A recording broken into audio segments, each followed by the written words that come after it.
It's okay. So, okay, first let's quickly look at the agency problem itself.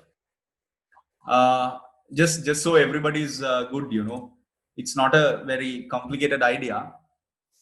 It's this hypothesis that attempts to explain the elements of organizational behavior through an understanding of the relationship between the principal and the agent.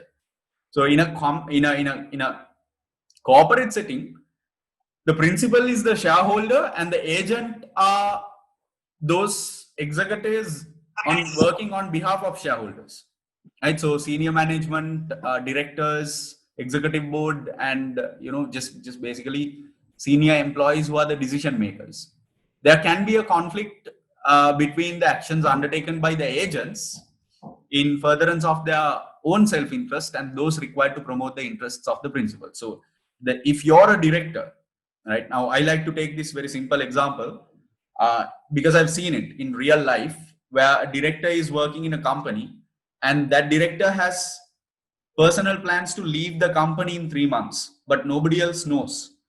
Now, if the bonus payout is coming up in 2 months and the director has a decision to make, maybe an investment decision like going for a new investment, I've seen decisions being made by directors to reject the decision, right, to hold it off, because what ultimately will happen is if you go for the investment, it will bring down the ROI and then the bonus can get slashed. So what happens is that a director might do something that is in their self-interest, while their primary duty is to actually act in the best interest of the shareholders.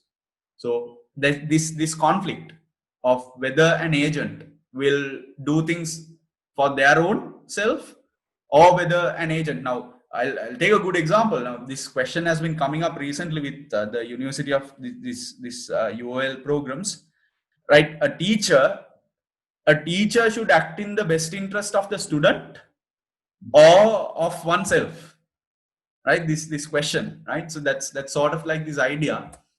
A possible conflict can arise when ownership is separated from the day-to-day management of an entity. In larger entities, the ordinary shares are likely to be diversely held. So the actions of shareholders are likely to be restricted in practical terms. The responsibility of running the entity will be with the board of directors, who may only own a small percentage of shares in issue. So while shareholders own a majority, the system that corporations have been built doesn't allow them to run the daily operations of the business.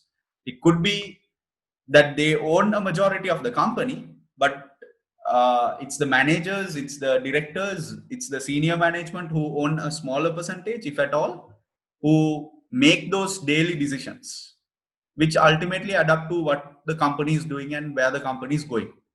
So that this is what enables the agency conflict. The managers of an entity are essentially agents for the shareholders, being tasked with running the entity in the shareholders' best interest. The shareholders, however, have little opportunity to assess whether the managers are acting in the shareholders' best interest.